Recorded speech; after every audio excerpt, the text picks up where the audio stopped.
رکاوٹ بنتے ہیں، لہذا اسے قوام بننے کی ذمہ داری نہیں دی گئی. کچھ سال پہلے میں ایک کانفرنس میں شریک تھی، خواتین کے حقوق کے نام پر ہوئی تھی، اور اس میں ایک خاتون نے ہی مقالہ پڑھا تھا کہ بعض گھرانے ایسے ہیں کہ جہاں عورتیں کماتی ہیں تو پھر اسلام کا یہ حکم بدل دینا چاہیے کہ وہ ہمیشہ ہی مرد قوام رہے، جہاں عورت کمائے وہاں قوام بھی عورت کو مانا جائے. تو یہ ایسی سجیشنز ہم میں سے بہت سے لوگ دیتے رہتے ہیں، لیکن بات یہ ہے کہ باوجود اس کے کہ اگر عورت کماتی بھی ہے تو اسے اپنے تحفظ کے لیے کسی مرد کی ضرورت ہے، اور اگر وہ مرد موجود نہیں تو صرف عورت کا قوام کہلانا اسے کیا فائدہ دے سکتا ہے. اور پھر صرف ایک وجہ نہیں کہ وہ کماتی ہے اس لیے قوام مان لیا جائے. یہ جو بات کی گئی بما فضل اللہ بعضهم علی بعض، یہ بہت اہم ہے، اس بنا پر کہ اللہ نے ان میں سے ایک کو دوسرے پر فضیلت دی ہے. اور یہاں یہ کہنے کی بجائے کہ مردوں کو عورتوں پر فضیلت دی ہے، یہ کہا گیا ایک کو دوسرے پر، اور یہ زیادہ جامع انداز بیان ہے. کیوں؟ اس لیے کہ اگر یہ کہا جاتا مردوں کو عورتوں پر فضیلت دی تو یہ ایک اسپیسیفک بات ہو جاتی. یہاں اگرچہ اشارہ مرد کی جسمانی قوت کی طرف ہے، صحت میں عقلی اعتبار سے، جسمانی اعتبار سے مرد کو عورت پر فوقیت تو حاصل ہے، اور ایک مانی ہوئی بات ہے. تاریخ اس بات پر گواہ ہے، تجربہ اس بات پر گواہ ہے کہ ہر دور میں مردوں نے بہادری کے جوہر دکھائے، بڑے بڑے خطرناک کام کیے، بڑی بڑی مہمات سر کی، اور بڑے بڑے مشکل کام آسانی سے نبھائے. اس کے مقابلے میں عورت کی یہ ذمہ داری کبھی سمجھی نہ گئی تھی، اور نہ ہی اس سے کسی نے تقاضا کیا، اور نہ ہی وہ اپنے دائرے سے نکل کر عموماً ان دائروں میں کودی. لیکن اسے جنرل یعنی ایک عام ایکسپریشن کے ساتھ کیوں بیان کیا گیا؟ اس لیے کہ بسا اوقات ایکسیپشنل کیسز بھی ہوتے ہیں کہ ایک خاندان کے اندر ایک عورت مرد کے مقابلے میں زیادہ مضبوط ہو، مرد بیمار ہو یا ویسے ہی نفسیاتی بیمار ہو یا کسی اور کمزوری کا شکار ہو، لیکن اس کے باوجود اس کا مرد ہونا انڈیکیٹ کرتا ہے کہ ذمہ دار وہی ہے. عورت کو پروٹیکشن دینا، اور عورت ہمیشہ پروٹیکشن کی خواہش مند رہی ہے، اور پروٹیکشن عورت کی ضرورت بھی ہے. آپ دیکھیں کہ گھر میں خدا نخواستہ رات کے وقت اگر کوئی چور آ جائیں، اللہ نہ کرے لیکن ایسے حادثات ہوتے ہیں، تو وہ عورت جو تنہا ہو اور وہ عورت جو ایک مرد کے ساتھ ہو، ان دونوں کی کیفیت میں بالکل فرق ہوگا. کسی بھی ایسی چیز کا مقابلہ کرنے کے لیے جو خطرناک قسم کی ہو، اس میں تنہا عورت کا ہونا اور ایک مرد کا ساتھ ہونا، یہ دو مختلف معنی رکھتا ہے.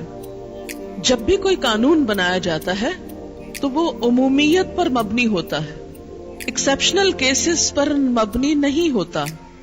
کہ اگر یہ کہا جائے کہ جی بعض عورتیں تو مردوں کے مقابلے میں بہت تیز ہوتی ہیں، ذہنی طور پر بھی تیز ہوتی ہیں، علمی لحاظ سے بھی آگے ہوتی ہیں، قوت کے لحاظ سے بھی آگے ہوتی ہیں، تو وہ کتنی ہوتی ہیں؟ اگر وہ تاریخ میں چند نام ہیں تو ان چند لوگوں کے لیے تو یہ فطرت نہیں بدل سکتی، یہ قانون نہیں بدل سکتا، اور نہ بدلا جانا چاہیے. آج بھی عمومی طور پر عورتوں کا جو رجحان ہے یا عورتوں کے اندر جو ایک فطری طلب ہے وہ نرم و نازک بننے کی، ہر وقت اپنے جسم کی نزاکت کی خاطر ڈائٹنگ پر رہتی ہیں، یا اسی طرح زیادہ خوبصورت کہلانے کے لیے وہ اپنے مسلز نہیں بناتی، وہ ڈیلیکیسی کی طرف ہی مائل ہوتی ہیں. آپ دیکھیں کہ اس وقت بھی پاکستان کا کثیر مقدار میں زر مبادلہ کس پہ خرچ ہو رہا ہے؟ کاسمیٹکس پہ. کیوں؟ کیا ضرورت ہے؟ یہ کاسمیٹکس زیادہ مرد تو نہیں استعمال کرتے، عورتیں ہی استعمال کرتی ہیں. تو یہ سب کچھ کیا انڈیکیٹ کرتا ہے کہ عورت کی فطرت کیا چاہتی ہے، اس کے اندر کا انسان کیا چاہتا ہے. عمومی طور پر عورتوں کے اندر طلب کیا ہے؟ عورت بننے ہی کی ہے. اسی وجہ سے وہ ایک اچھا لباس، اچھا رہن سہن، زیور، کپڑا، کاسمیٹکس، انہی کے گرد اس کی زندگی گھومتی ہے. بے شمار بوتیکس کا ہونا کس بات کی علامت ہے؟ اس لیے کہ وہ مردوں کی ضرورت تو نہیں ہے، عورتوں ہی کی ہے. دن بدن قوم کا ان چیزوں میں ترقی کرتے چلے جانا یہ کیا نشاندہی کرتا ہے کہ عورت کیا بننا چاہتی ہے، اصل میں وہ کس طرف مائل ہے، کس طرف راغب ہے. آپ صلی اللہ علیہ وسلم نے بھی ایک موقع پر جب حضرت اسامہ کو چوٹ لگ گئی، وہ چھوٹے بچے تھے، رو رہے تھے، تو آپ ان کا خون صاف کر رہے تھے اور ساتھ ہی فرما رہے تھے اسامہ اگر لڑکی ہوتا ہم اس کو اچھے کپڑے پہناتے، اسامہ اگر لڑکی ہوتا ہم اس کو اچھا زیور پہناتے. خود قرآن میں ایک اور جگہ پر آیا افمن ینشأ فی الحلیۃ، کیا بھلا وہ جو زیورات میں پالی جاتی ہے. تو یہ سب خصوصیات جو ہیں یہ عورت کی ہیں. اگر عورت کی اس خواہش اور طلب اور فطرت کو مسخ کر کے اسے مرد بنانے کی کوشش کی گئی تو وہ نہ عورت کے حق میں اچھا ہے، نہ معاشرے کے حق میں اچھا، اور نہ ہی مرد کے لیے اچھا ہے. ایک پرسکون گھریلو زندگی کے لیے مرد کے لیے جو اٹریکشن ایک اچھی عورت میں ہو سکتی ہے وہ ایک مرد نما عورت میں نہیں ہو سکتی. اسی لیے اللہ تعالیٰ نے دونوں کا رول الگ الگ رکھا. مردوں کا اپنا دائرہ کار ہے، عورتوں کا الگ. سورۃ یوسف میں حضرت یوسف علیہ السلام کا ایک خواب ہے جس میں آتا ہے انی رأیت 11 کوكبا والشمس والقمر رأیتهم لی ساجدین. تو شمس کیا تھا؟ باپ، اور قمر کیا؟ ماں. یعنی اس خواب کی تعبیر کیا تھی؟ سورج سے مراد کون تھا؟ باپ، اور چاند سے مراد، دونوں ہی چمکنے والی چیزیں ہیں لیکن ایک کی چمک دوسرے کے مقابلے میں مختلف ہے. ایک میں جلال ہے اور دوسرے میں ٹھنڈک ہے. ایک دن کی روشنی پیدا کرتی ہے تو دوسری رات کا اندھیرا دور کرتی. اور ہمیشہ خوبصورتی کو چاند ہی سے تشبیہ دی گئی، سورج سے کبھی نہیں دی گئی. اب آپ دیکھیں کہ سورج کا مدار الگ ہے، آربٹ الگ ہے، چاند کا الگ ہے. اگر دونوں کا ایک ہی ہو جائے تو کیا ہوگا؟ نتیجہ کیا ہوگا؟ آپ کو پتہ ہے نتیجہ قیامت ہوگا. قرآن پاک میں آتا ہے وَجُمِعَ الشَّمْسُ وَالْقَمَرُ، قیامت کی علامتوں میں سے ہے کہ سورج اور چاند جمع کر دیے جائیں گے، ایک ہو جائیں گے. تو جس دن عورت اور مرد ایک ہو گئے وہ دن پھر قیامت ہی کا ہوگا. اس کی کوششیں ہو رہی ہیں باقاعدہ. آپ کو معلوم ہے سرجری کے ذریعے مردوں کو اس قابل بنانے کی کوشش کی جا رہی ہے کہ وہ بھی بچے پیدا کر سکیں. کیوں؟ اس لیے کہ عورتوں نے یہ مطالبہ کیا کہ ہم ایکول ہو نہیں سکتے جب تک ہماری یہ ذمہ داری مرد نہ شیئر کرے. یہ صرف ہم کیوں کریں؟ یہ ری ایکشن ہونا تھا نا کہ آخر کب تک عورت بھی بنے اور مرد بھی بنے. اب اس کو ہوش آئی اور وہ کہنے لگی کہ نہیں. پہلے تو اس نے عورت بننے سے انکار کیا کہ میں بچے پیدا ہی نہیں کروں گی. ظاہر ہے اگر سب یہی سوچنے لگے تو آئندہ نسل کیسے بڑھے؟ انسانیت کی موت ہے یہ. اور اگر عورت نہیں پیدا کرتی تو پھر مطالبہ ہے کہ اگر عورت کرے تو مرد بھی کرے، مرد کو بھی اس قابل بنایا جائے. اور باقاعدہ اس پہ ریسرچ ہو رہی، باقاعدہ اس پہ کوششیں ہو رہی. کبھی کبھی میں سوچتی ہوں کہ فطرت کے اس نظام میں خلل ڈال کر آخر انسان کیا چاہتا ہے، کیا نتیجہ لانا چاہتا ہے؟ اگر مرد کو عورت ہی بننا تو عورت کیوں نہیں بنتی؟ آخر اس میں کیا قباحت ہے؟ جبکہ عورت کے ماں بننے پر اسے مرد سے 3 گنا زیادہ فضیلت دے دی گئی. وہ کیوں اپنا یہ کریڈٹ لوز کرنا چاہتی؟ اتنی بڑی عزت اور آنر کہ اس کے قدموں تلے جنت، اس کے پاؤں تلے جنت. ایک مسلمان عورت تو یہ نہیں سوچ سکتی کہ اس کے عورت ہونا کوئی برائی ہے یا اس کے لیے کوئی عیب کی بات ہے یا کمی کی بات ہے یا اس کی عزت صرف مرد بننے میں ہے. نہیں، ایمان تو نام ہی اس چیز کا ہے کہ رضیت باللہ ربن، میں اللہ کے رب ہونے پہ راضی ہوں. اس نے مجھے جو بنا دیا میں اسی پر راضی، جو شکل و صورت دے دی، جو ماحول دے دیا، جو صلاحیت دی، جو کام مجھ سے لیا، جو کچھ، میں اس پہ راضی ہوں، مجھے اس پہ کوئی اعتراض نہیں. تو آپ دیکھیں کہ جب بھی آپ یہ غور کریں اور اس لفظ کو اس طرح پڑھ کے دیکھیں، قوام علی، نگہداشت، حفاظت، کیئر، ضروریات پوری کرنے والا، آپ کا خادم، کہ سید القوم خادمہم، جو قوم کا سردار ہوتا ہے وہ ان کا خادم بھی ہوتا ہے. اتنا کچھ کر کے لانے والا بیچارہ خادم ہی ہے. لیکن عورت نے یہ قدردانی نہیں کی اور شیطان یہی سے کامیاب ہوا، کیونکہ اس نے کہا تھا کہ میں فطرت میں تبدیلی کروں گا، ساخت بدل دوں گا ان کی. سب سے بڑی انسان کی بدقسمتی یہ ہے کہ وہ اپنے حال پر راضی نہ ہو، اور خاص طور پر وہ حال جسے ہم بدل نہیں سکتے. اگر ہم اس پر راضی نہیں تو سوائے اپنے آپ کو ٹارچر کرنے کے اور کچھ نہیں کر رہے. میں جو کچھ ہوں، جو بھی ہوں، کیا ہوں، کیوں ہوں، اس لیے کہ میرے رب نے مجھے ایسے بنایا ہے. کیوں ایسے بنایا؟ اس لیے کہ اس نے ایسا ہی چاہا. اور میرے ایمان کا حصہ ہے کہ میں اپنے رب کو اپنے سے بڑا سمجھتی ہوں، اپنی عقل سے، اپنی ہر چیز سے. اور جس کو بڑا سمجھتی ہوں، بڑا سمجھنے کا تقاضا یہ ہے کہ میں اس کے آگے سر تسلیم خم کر دوں، اس کی بات مان جاؤں، اس پہ راضی ہو جاؤں جو بھی اس نے میرے لیے فیصلہ کیا. اور اگر نہیں راضی ہوتے تو چلیے بدل لیجئے اس ترتیب کو اور پڑھ لیجئے النساء قوامات علی الرجال. بدلیے اس کو، صرف لفظ نہیں بدلیے، گھر میں بھی بدلیے. ذرا مرد کو بٹھائیے گھر، بچوں کی دیکھ بھال کرے، اور آپ جائیے باہر کما کے لائیے اور اس کو لا کے کھلائیے. تو یہ انصاف ہوتا؟ نہیں. ہماری عزت، ہماری قدر و قیمت اسی میں ہے. اللہ تعالیٰ کا ہم سے پیار اسی میں ہے کہ ہمارے لیے اس نے گھر جیسی باعزت جگہ بنائی اور ایک شخص کو ہماری کیئر، نگہداشت، حفاظت کرنے کے لیے جسمانی ذہنی قوتیں دے کر پیدا کیا. جیسے کہ سورۃ البقرہ میں ہے وَلِلرِّجَالِ عَلَيْهِنَّ دَرَجَةٌ، تو وہ جو درجہ ہے وہ اس لیے ہے کہ کوئی بھی انتظام اتھارٹی کے بغیر نہیں چلایا جا سکتا.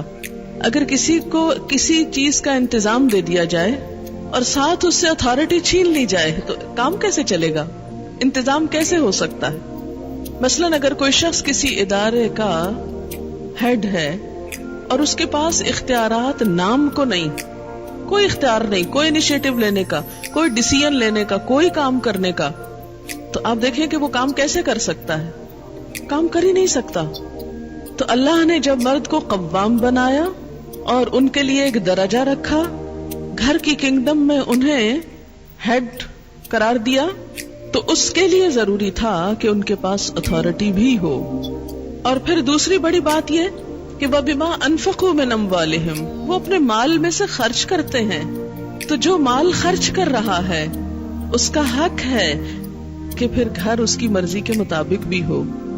اگرچہ عمومی طور پر تو کیا ہوتا ہے، وہ لا کے مال بیوی کو دے دیتا ہے اور وہ جیسے چاہتی ہے خرچ کرتی ہے. اب اس کا یہ مطلب نہیں کہ عورت اپنے شوہر کے مشورے کے بغیر جو چاہے مال کو جس طرح چاہے لٹائے، جو چاہے کرے. نہیں، پھر گھر کی خوشحالی کا انحصار اس بات پر ہے کہ عورت اپنے شوہر سے مشورہ کرے. فالصالحات، پس نیک عورتیں. پہلے مرد کا رول بتایا گیا، اس کی ذمہ داری بتائی گئی، دوسری طرف اب عورت کا رول بتایا گیا. فالصالحات، پس نیک عورتیں، صالح عورتیں.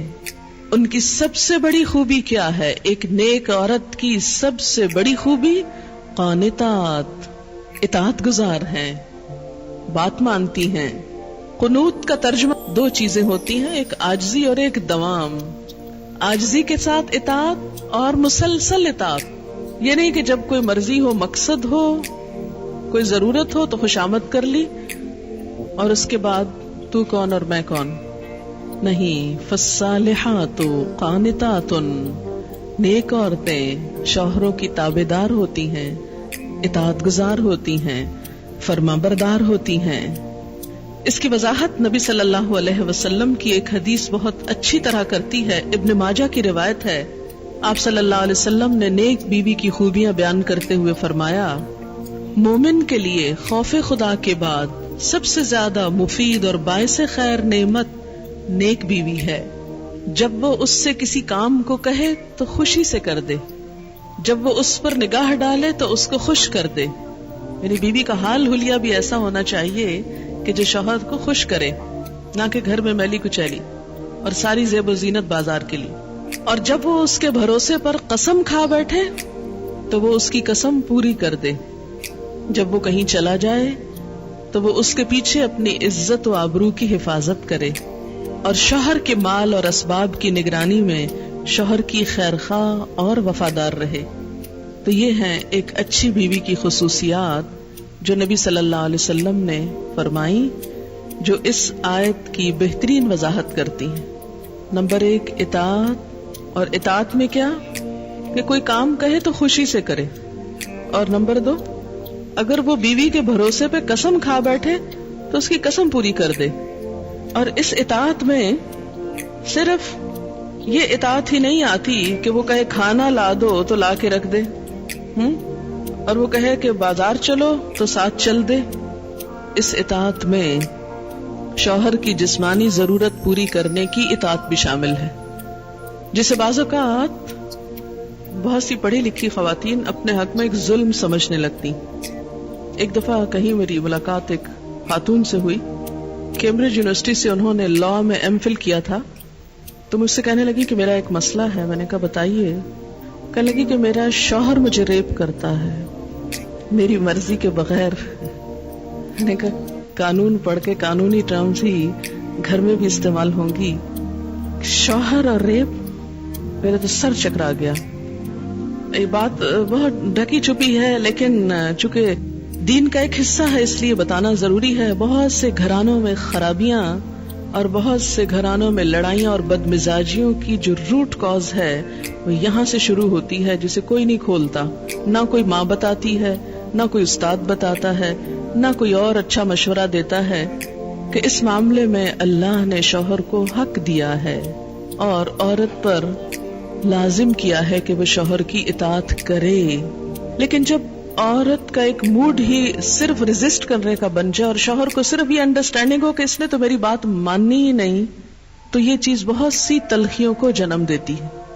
ایسے میں عورت اور مرد کے مزاج میں چونکہ قدرتی فرق ہے، بعض اوقات شوہر کی جو ڈیمانڈ ہوتی ہے عورت نہیں پوری کر سکتی، یا عورت کا مزاج اس سے مختلف ہے، یا عورت اس کو اپنے لیے ایک مصیبت اور بوجھ سمجھتی ہے، تو بھی اس موقع پر اطاعت کہ اللہ کا حکم ہے، اور اگر میرا دل نہیں بھی چاہ رہا تو میرے رب کی رضا اس میں ہے، مجھے اس سے جزا چاہیے، صرف اپنی مرضی نہیں. آپ دیکھیں کہ جب سے عورت نے اپنے اوپر گھر اور باہر کی دوہری ذمہ داری لی تو اس میں عورت کے لیے اس مقام پر اطاعت شوہر زیادہ مشکل ہو گئی، کیونکہ وہ دن بھر باہر کے کاموں سے اتنی تھکی ہوئی ہے کہ اب وہ اس قابل نہیں کہ شوہر کی بات مان سکے. وہ بے شمار گھر کے علاوہ باہر کی ٹینشنز میں گرفتار ہے، لہذا ایک طرف اپنا گھر خراب کر رہی ہے. ظاہر ایک شوہر کو اگر روز نہ ہی سننی پڑے تو اس کی توجہ لازماً باہر جائے گی، وہ کہیں اور دیکھے گا، ذمہ دار کون ہوگا. اور دوسری طرف اللہ تعالیٰ کی ناراضگی بھی. اللہ کی رضا شوہر کی رضا میں ہے اور اللہ کی ناراضگی شوہر کی ناراضگی میں ہے. ہاں یہ الگ بات ہے کہ اگر شوہر ناروا زیادتی کرتا ہے اور بالکل بے رحم ہے، یا ایسا کوئی مطالبہ کرتا ہے کہ جو ناجائز میں آتا ہے، وہ تو نہیں پورا کرنا. جیسے آپ کو بتایا گیا کہ فطری طریقے کے علاوہ کوئی بھی ایسا طریقہ، خواہ وہ شوہر اور بیوی کے درمیان ہی کیوں نہ ہو، اسے حرام قرار دیا گیا، چاہے وہ عمل قوم لوط سے ملتا ہو یا اورل سیکس ہو. یہ تو ناجائز ہے ہی، لیکن فطرت کے دائرے میں. اور اس میں بنیادی چیز جو باہم کاؤنٹ کرتی ہے وہ باہم ایک دوسرے کے ساتھ کوآپریٹ کرنا ہے، ایک دوسرے کے مزاج کو سمجھنا ہے اور ایک دوسرے کے ساتھ تعاون ہے. لیکن آپ دیکھیں کہ ہمیشہ آئیڈیل صورتحال نہیں ہوا کرتی، ہر شخص اتنا کنسیڈریٹ نہیں ہوتا. لیکن اللہ تعالیٰ نے عورت کو جہاں شوہر کو باہر کی مشقت دی نا، کتنی مشقت ہوتی ہے گرمی میں، دھوپ میں. مثلاً ہر شخص کا ایئر کنڈیشنڈ آفس تو نہیں ہے کہ وہ وہاں بیٹھ کے کام کر رہے ہیں. بہت سے مرد سڑکوں پہ سڑکیں بنا رہے ہیں دھوپ میں کھڑے ہو کر، کچھ کھیتوں میں کام کر رہے ہیں، کٹائیاں کر رہے ہیں فصلوں کی، کوئی اور مکان بنا رہے ہیں، دھوپ میں کام کر رہے ہیں. تو مرد اگر سارے دن کی باہر مشقت کرتا ہے تو وہ بھی ایک پینفل کام ہے، اور اس نے محنت کی اور بیوی کے لیے سارا آرام فراہم کیا، کھانا پینا باقی ضروریات. اب اگر بیوی کو اس کا مطالبہ پورا کرنے میں تھوڑی تکلیف ہو رہی ہے تو کیا ہوا کہ موڈ نہیں ہے، دل نہیں مان رہا، تو کیا ہوا، نہ صحیح. لیکن اس کے باوجود جو عورت یہ سمجھتی ہے کہ میں اپنے موڈ کے خلاف جا کر بھی اگر اپنے شوہر کو راضی کرتی ہوں تو یہ میرے رب کی رضا حاصل کرنے کا ایک ذریعہ ہے، تو آپ دیکھیں کہ یہ وہ چیز ہے جس کا صلہ آپ کو اللہ دنیا میں دے دے گا. کیونکہ آپ یہاں صرف شوہر کی نہیں اللہ کی بھی اطاعت کر رہی ہیں، کیونکہ ایک مسلمان عورت کو اس کے رب نے یہ حکم دیا ہے. اور اس میں وہ حدیث آپ نے سن رکھی ہوگی اور عورتوں کو سنانے میں بڑی مشکل پیش آتی ہے مجھے ہمیشہ، اور عورتیں ایک دم اوفینڈ ہونے لگتی ہیں. لیکن بات یہ ہے کہ چونکہ اللہ کے رسول صلی اللہ علیہ وسلم نے فرمایا ہے اور ہم ان کا نام سن سن کے روتے ہیں محبت میں اور نعتیں سن سن کے جھومتے ہیں، تو یہ حکم بھی آپ کا مان لینا چاہیے اور اس حدیث کو بھی سن لینا چاہیے اتنی ہی خوشی سے جتنی خوشی سے ایک نعت سنتے ہیں. نبی صلی اللہ علیہ وسلم نے فرمایا جب مرد اپنی بیوی کو اپنے بستر پر بلائے اور وہ نہ آئے تو صبح تک فرشتے اس پر لعنت کرتے ہیں. بخاری کی روایت ہے کتاب النکاح. ٹھیک ہے اس میں کہ اگر بیوی بیمار ہے یا اسے کوئی ایسی تکلیف ہے یا کوئی جینون ریزن ہے تو اس میں اللہ تعالیٰ اتنے بے رحم نہیں ہے کہ وہ دیکھ رہے ہیں کہ ایک عورت بخار میں پڑی ہے اور اس کا شوہر اس سے مطالبہ کر رہا ہے اور عورت نے نہیں مانا تو اس پہ لعنت بھجوانی شروع کر دی جائے. نہیں، یہاں ایک نارمل حالات کی بات ہے. ایک عام حالات میں ایک عورت اگر اطاعت نہیں کرتی یا بات نہیں مانتی، اور اسی لیے ایک اور حدیث ہے حضرت ابو ہریرہ کہتے ہیں کہ آپ صلی اللہ علیہ وسلم نے فرمایا اگر عورت کا خاوند اس کے پاس موجود ہو تو وہ اس کی اجازت کے بغیر نفلی روزہ نہ رکھے. تو گویا شوہر کی اطاعت نمبر 1 عام روزمرہ زندگی کے کاموں میں کوآپریشن، اطاعت بمانا کوآپریشن ہے. طوعاً کا مطلب ہوتا ہے خوشی سے کام کرنا. نمبر 2 اس کی خاص ضرورت یا تقاضے کو پورا کرنے میں اطاعت. ہاں، کہاں اطاعت نہیں؟ جب وہ کوئی حرام کام کرنے کو کہے، جب وہ کوئی ناجائز کام کرنے کو کہے، جب وہ اللہ اور اس کے رسول صلی اللہ علیہ وسلم کی مرضی کے خلاف کام کرنے کو کہے. لا طاعت لمخلوق فی معصیت الخالق. مخلوق کی اطاعت جائز نہیں خالق کی نافرمانی میں. اگر اللہ تعالیٰ کسی کام پہ ناراض ہے وہ اطاعت جائز ہے. بہت سی خواتین کو دیکھا ہے جہاں اللہ کی نافرمانی ہو رہی ہے وہاں تو شوہر کی بات بھاگ بھاگ کے مانی جا رہی ہے، اس لیے کہ وہ اپنے نفس کے مطابق ہے نا. آپ سب جانتے ہیں کہاں کہاں. لیکن جہاں شوہر کی اطاعت اللہ کی رضا کے مطابق ہے لیکن ہماری رضا کے خلاف ہے تو پھر ہم وہاں نہیں بات مانتے. تو بسا اوقات ہم بظاہر اللہ کی رضا کا لیبل تو لگاتے ہیں، ہوتی اندر سے اپنے نفس کی اطاعت ہے. اور بعض اوقات شوہر کی اطاعت کا لیبل لگاتے ہیں لیکن وہاں بھی اصل میں نفس کی اطاعت ہوتی ہے کہ ہمارا اپنا دل وہی چاہ رہا ہوتا ہے جو شوہر چاہتا ہے اس وقت. بعض اوقات کئی غلط کام شوہر چاہتے ہیں نا کہ بیوی کرے، ہم خود بھی وہ چاہ رہے ہوتے ہیں، ساتھ اس لیے آڑ لے لیتے ہیں جی شوہر نہیں مانتے. مثلا سر ڈھکنا شوہر کو پسند نہیں، کیا کریں، اب شوہر کی اطاعت بھی تو اللہ ہی نے کہا. یہاں شوہر کی ہم 100% اطاعت کو تیار ہو جاتے ہیں کیونکہ اندر سے اپنا دل جو ساتھ ہے. لیکن جب رات کو شوہر بلائے وہاں اپنا دل نہیں، لہذا چاہے اللہ تعالیٰ کتنا ہی فرمائے سب اطاعت بھول جاتے ہیں. تو ایک مسلمان عورت، ایک فرما بردار عورت شوہر کے لیے اطاعت گزار ہے. میں کہتی ہوں کہ اگر عورتیں صرف اس آیت کے چھوٹے سے حصے جو 2 لفظ پر مبنی ہے فالصالحات کان اطاعت پر عمل کریں، ان کے گھریلو زندگی کے 50% مسائل خود حل ہو جائیں گے. آدھے مسئلے یہیں سے حل ہو جائیں گے کیونکہ مرد سیٹسفائیڈ ہوگا، اس کی نگاہیں اور عزت محفوظ ہوگی تو وہ اپنا کوئی بھی کام دل جمی سے کر سکے گا. اگر وہ مطمئن نہیں گھر کی طرف سے تو گھر تو کیا باہر بھی وہ کام درست طور پر نہیں کر سکے گا.